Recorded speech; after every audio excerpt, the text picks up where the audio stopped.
السلام علیکم ورحمۃ اللہ وبرکاتہ. کیا حال ہے آپ لوگوں کا؟ الحمد للہ. نحمده ونصلی علی رسولہ الکریم. اما بعد فاعوذ باللہ من الشیطان الرجیم. بسم اللہ الرحمن الرحیم. رب اشرح لی صدری ویسر لی امری واحلل عقدۃ من لسانی یفقہوا قولی. آج ہم پڑھیں گے کہ جادو اور نظر بد لگنے کی وجوہات کیا ہیں، کیا ریزنز ہوتی ہیں، کیوں ایسا ہو جاتا ہے انسانوں کے ساتھ. سب سے پہلی بات یہ کہ انسان کو یہ جان لینا چاہیے کہ جو کچھ بھی ہوتا ہے وہ اللہ کے اذن سے ہوتا ہے، اللہ کے حکم سے ہوتا ہے. سورۃ تغابن میں اللہ تعالیٰ فرماتے ہیں ما اصاب من مصیبۃ الا باذن اللہ ومن یؤمن باللہ یہد قلبہ واللہ بکل شیء علیم. جو مصیبت بھی آتی ہے وہ اللہ کے اذن سے ہی آتی ہے، اور جو شخص اللہ پر ایمان لائے تو اللہ اس کے دل کو ہدایت بخشتا ہے اور ہر چیز کو جاننے والا ہے. یعنی جب ایسی کوئی تکلیف پہنچے تو انسان سوچے کہ یہ اللہ کے اذن سے آئی ہے، اس کے پیچھے اللہ کی کوئی حکمت ہے، کوئی مصلحت ہے، کوئی مقصد ہے، اور اگر آئی ہے تو اس کو دور کرنے والا بھی اللہ ہی ہے. اور من یؤمن باللہ یہد قلبہ، اس کے بارے میں عبداللہ بن مسعود نے کہا کہ یہ وہ شخص ہے کہ اگر اس پر کوئی مصیبت آ پڑے تو وہ اس پر بھی راضی رہتا ہے، مصیبت آنے پر بھی راضی رہتا ہے، بلکہ سمجھتا ہے کہ یہ اللہ ہی کی طرف سے ہے. پھر یہ بات یاد رہے کہ ہر بیماری، تکلیف یہ تقدیر کا حصہ ہے. یعنی اللہ سبحانہ وتعالی نے بندوں کو پیدا کیا اور ان کی تقدیر بھی بنائی. تو اسی لیے مومن کیا کہتا ہے، قل لن یصیبنا الا ما کتب اللہ لنا هو مولانا، کہ ہمیں ہرگز نہیں پہنچا مگر وہی جو اللہ نے ہمارے لیے لکھ دیا تھا، وہی ہمارا مولا ہے. یعنی اس کو ٹھیک بھی وہی کرے گا، اس تکلیف کو دور بھی وہی کرے گا. پھر اسی طرح اللہ کا اذن کیوں ہوتا ہے، اس کی وجوہات کیا ہوتی ہیں، وہ تو اللہ ہی بہتر جانتا ہے. لیکن جو وجوہات ہمیں قرآن و سنت سے پتہ چلتی ہیں ان میں سے ایک وجہ یہ ہے کہ جب انسان اپنے اذکار میں، تلاوت میں، دعاؤں میں، تعوذات میں کمی کرتا ہے تو شیطان کو اٹیک کا موقع مل جاتا ہے. جیسی سمپل سا فارمولا ہے، آپ کو سردی کیوں لگ جاتی ہے؟ کیونکہ آپ نے پراپر کلودنگ نہیں کی ہوتی، آپ نے پراپر اپنے آپ کو ڈریس اپ نہیں کیا ہوتا، تو وہ پھر آپ کے اوپر اٹیک ہو جاتا ہے. اسی طرح بہت ساری چیزیں جو اسباب کی، یہ دنیا اسباب کی ہے، تو وہ اسباب کیا ہیں کہ جس کی وجہ سے کوئی مسئلہ پیش آ جاتا ہے. وہ ہم سب جانتے ہیں کہ اللہ سبحانہ تعالیٰ نے جتنی چیزیں دنیا میں بنائی ہیں ان سب کا کوئی نہ کوئی ایفیکٹ بھی ہے، ان کے اندر اثرات بھی ڈالے ہیں. تو وہ مخصوص اثرات ہوتے ہیں جو انسان کے اوپر عامل ہوتے ہیں. ابن القیم کہتے ہیں کہ نظر بد ایک قسم کے تیر ہوتے ہیں جو محسود کی طرف حاسد اور عین یعنی نظر لگانے والے کے نفس سے نکلتے ہیں. کبھی تو وہ ان کا نشانہ بن جاتا ہے، کبھی وہ خطا ہو جاتے ہیں، یعنی تیر ادھر ادھر ہو جاتے ہیں، اس بندے کو نہیں لگتے. پھر اگر یہ تیر اس کو ننگا پاتے ہیں تو اس پر کوئی بچاؤ کا سامان نہیں، یعنی اگر عبادات وغیرہ کی زرہ اس نے نہیں پہنی ہوئی تو اس پہ لگ جاتے ہیں. اور یہ کہ وہ صبح و شام کی اذکار کی حفاظت کرنے والا نہیں. تو جو شخص صبح و شام کی اذکار کی حفاظت کرے وہ اللہ کی پروٹیکشن میں ہوتا ہے، اور اس نے اپنے اوپر حفاظت کا لباس پہنا ہوا ہوتا ہے کہ کوئی تیر آئے بھی تو وہ بسم ہو جاتے ہیں، ختم ہو جاتے ہیں، اس کو نقصان نہیں دیتے. اسی طرح ایک اور وجہ یہ ہے کہ کوئی بھی مصیبت انسان پر امتحان اور آزمائش کے لیے آتی ہے، انسان کو دیکھنے کے لیے کہ وہ کرتا کیا ہے. اور پھر جادو اور نظر بد کی علامات کیا ہیں، کہاں سے پتہ چلے گا کہ یہ جادو ہے یا نظر بد ہے؟ تو قرآن و سنت کی روشنی میں ہم دیکھتے ہیں کہ مریض کے اوپر کس قسم کے اثرات ہوتے ہیں اور کیا علامات ہوتی ہیں. مثلاً جب انسان پر جادو ہوتا ہے یا اس کو نظر لگتی ہے تو وہ دیوانوں جیسی حرکتیں کرنے لگتا ہے، یعنی اچانک اس کے مزاج میں تبدیلی آ جاتی ہے. یعنی ایک اچھا بھلا چنگا بھلا انسان، بھلا مانس گالی گلوچ پہ اتر آتا ہے، تو یہ دیوانگی ہے نا، پاگل پن ہے. ابو ذر رضی اللہ عنہ نبی صلی اللہ علیہ وسلم سے روایت کرتے ہیں کہ بے شک نظر بد آدمی کو اللہ کے حکم سے دیوانہ کر دیتی. یعنی اس میں پاگل پن کے سے دوڑے پڑنے لگتے ہیں، مثلا چیخو پکار کرنے لگتا ہے، یا اور اسی طرح کی کچھ حرکات اس سے سر درد ہونے لگتی ہے جو عام نارمل حالات میں نہیں ہوا کرتی. یعنی ویسے وہ انسان بالکل صحیح بہیو کرتا ہے. آپ نے دیکھا ہوگا کہ بعض لوگ اچھے بھلے بہت با اخلاق با حیا بہت اچھی شخصیت کے مالک ہوتے ہیں کہ یکایک ان کے اندر ایسی کیفیات پیدا ہو جاتی ہیں کہ جو ان کی ساری عقل چھین لیتی ہیں. پھر اسی طرح شدید بیماری کا اچانک شکار ہو جانا. عبداللہ بن عامر کہتے ہیں کہ عامر بن ربیعہ اور سہل بن حنیف دونوں غسل کرنے کے ارادے سے نکلے. وہ کوئی اوٹ تلاش کر رہے تھے کہ نہا سکے. سہل نے اپنے اوپر سے اون کا جبہ اتارا. عامر کہتے ہیں جب میں نے اسے دیکھا تو اسے میری نظر لگ گئی. وہ پانی میں اتر کر نہانے لگ گیا.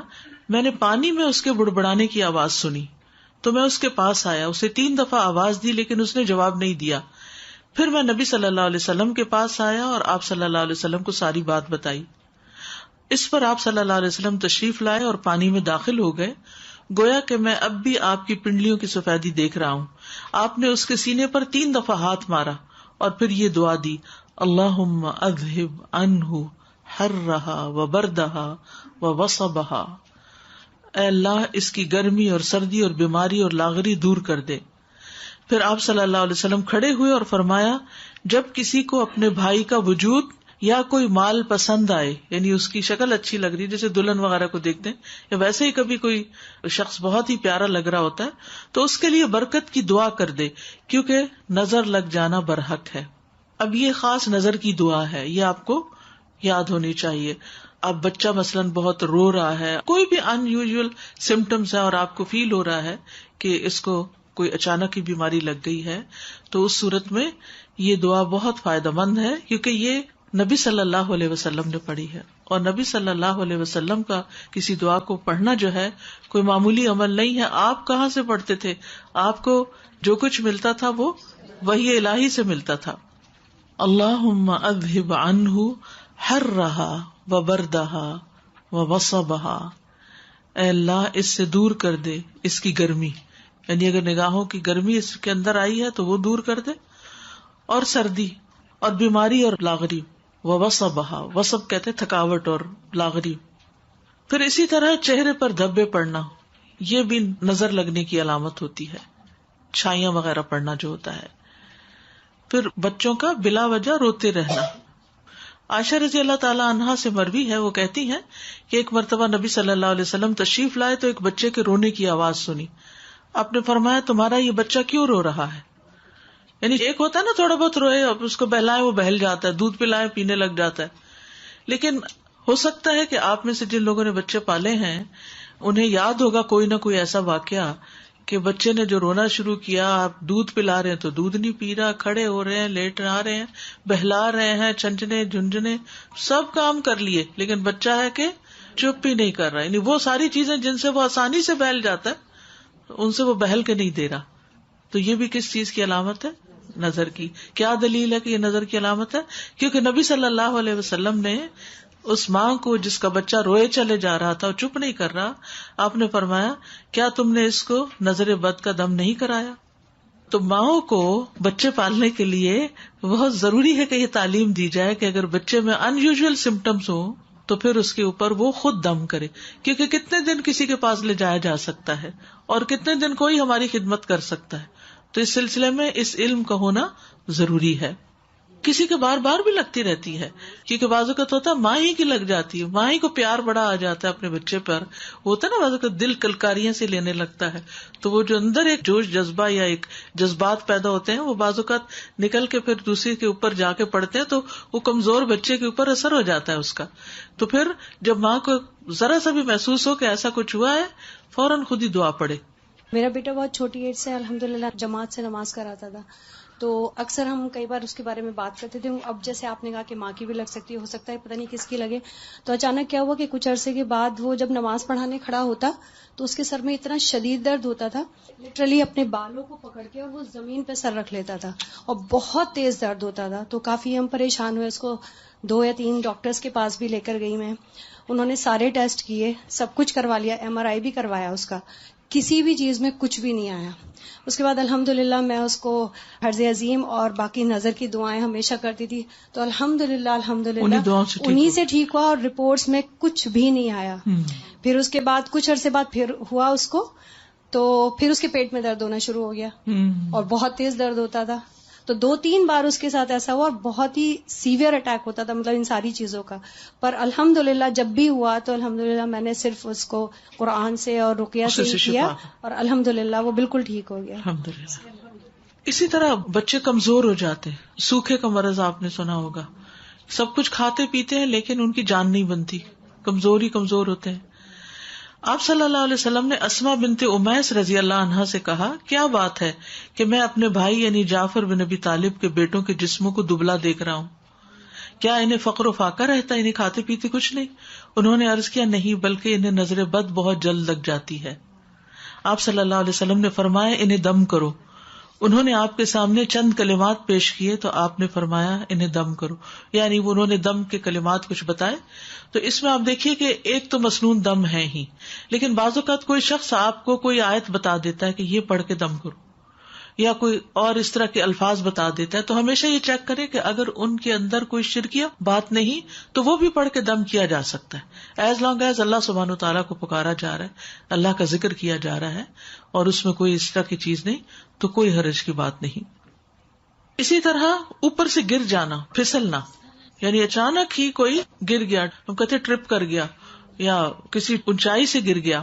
رسول اللہ صلی اللہ علیہ وسلم نے فرمایا، بے شک نظر بد آدمی کو اللہ کے حکم سے دیوانہ کر دیتی ہے، حتیٰ کہ بعض اوقات ایسا ہوتا ہے کہ وہ اونچی جگہ پر چڑھتا ہے اور پھر وہاں سے گر پڑتا ہے.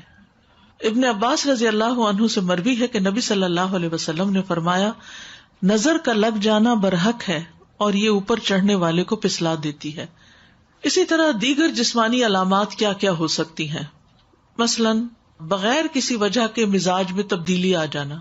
آپ ہر روز صبح آرام سے اٹھتے تھے، اپنے کام کاج میں لگ جاتے تھے، آپ کی روٹین تھی، ایک دن بھر کا ایک اسکیڈول تھا، لیکن آپ کے مزاج میں ایسی تبدیلی آ جاتی کہ کچھ کر ہی نہیں پاتے. تو بغیر اسباب کے مزاج میں تبدیلی آنے کی کچھ علامتیں ہیں، اگر وہ آپ کے اندر ہیں تو ان سے بھی ہوشیار رہیے.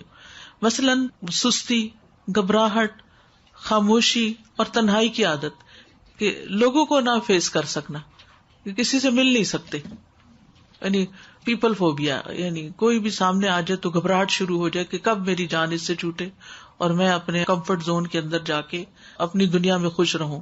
پھر ذہنی انتشار، یعنی کسی چیز پہ ذہن کا فوکس نہ ہونا، یعنی آپ پڑھنے بیٹھے ہیں تو آپ وہ لائنیں ادھر کی ادھر ہو جاتی ہیں، کچھ سمجھ ہی نہیں آتی کہ کیا پڑھا کیا نہیں پڑھا. بے چینی کی کیفیت، لیکن جگہ بدلتے ہی افاقہ ہونا. مزاج میں حد سے زیادہ چڑچڑاپن، چھوٹی چھوٹی بات پر ناراض ہو جانا، موڈ آف کر لینا، کسی کام میں دل نہ لگنا، کہیں ٹکنا ہی نہ، ایک کام ایک دن کیا پھر وہ چھوڑ دیا، پھر وہ شروع کیا پھر وہ چھوڑ دیا. نماز، روزہ اور دیگر عبادات سے دل اکتا جانا. کئی دفعہ کہتی ہیں نا مائیں، بچہ اتنی اچھی خود ہی سے نماز پڑھ لیتا تھا، پتہ نہیں کیا ہوا یہ کہ آپ نے کسی سے کہا ہوگا میرا بچہ تو خود ہی پڑھ لیتا ہے نماز، اور وہی سے کام خراب. سر کا دکھنا اور بغیر سبب کے اچانک جسم گرم ہو جانا، حرارت بڑھ جانا. دونوں یا کسی ایک کندھے میں درد ہونا جیسے کہ کوئی انگارہ ہو، یعنی ایک جگہ خاص طور پر جیسے کوئی ہیٹ نکل رہی ہو وہاں سے. بیک ایک، نیچے کے حصے میں درد ہونا، یعنی جسم کے اچانک یہ جو یعنی بیک بون ہے اس کے نیچے درد. بالوں کا اچانک گرنا شروع ہو جانا، یعنی ایک تو ہوتا ہے نا کہ کسی بیماری کے بعد گرتے ہیں، یا تھوڑے بہت تو ہر ایک کے گرتے ہیں، روز تو گرتے ہی ہیں، لیکن بعض اوقات ایسا بھی ہوتا ہے کہ جو گرنا شروع ہوتے ہیں تو وہ تھمنے کا نام نہیں لیتے. وزن کا اچانک کم ہو جانا، یعنی کھا پی رہے ہیں سب کچھ ٹھیک جا رہا ہے، کھانے کی خواہش کا ختم ہو جانا، بھوک نہ لگنا. فضا میں خنکی بھی ہو تو جسم کی حرارت بڑھ جانی، باہر ٹھنڈا ہے لیکن جسم گرم ہوئے چلا جا رہا ہے، اور اسی طرح باہر گرمی ہے اور جسم ٹھنڈا ہی ہوا چلے جا رہا ہے. چیز کو ذہن میں رکھنے، حفظ کرنے اور سمجھنے کی قدرت نہ ہونا، یعنی حفظ ہوتا ہی نہیں، کر کر کے پھر وہیں کے وہیں کڑے. کثرت سے پسینے آنا اور ان کی بو تبدیل ہو جانا، یعنی ایک تو ہر انسان کی ایک ہوتا ہے نا اسمیل ہوتی ہے، لیکن ایک وہ بہت اسٹرانگ قسم کی شروع ہو گئی.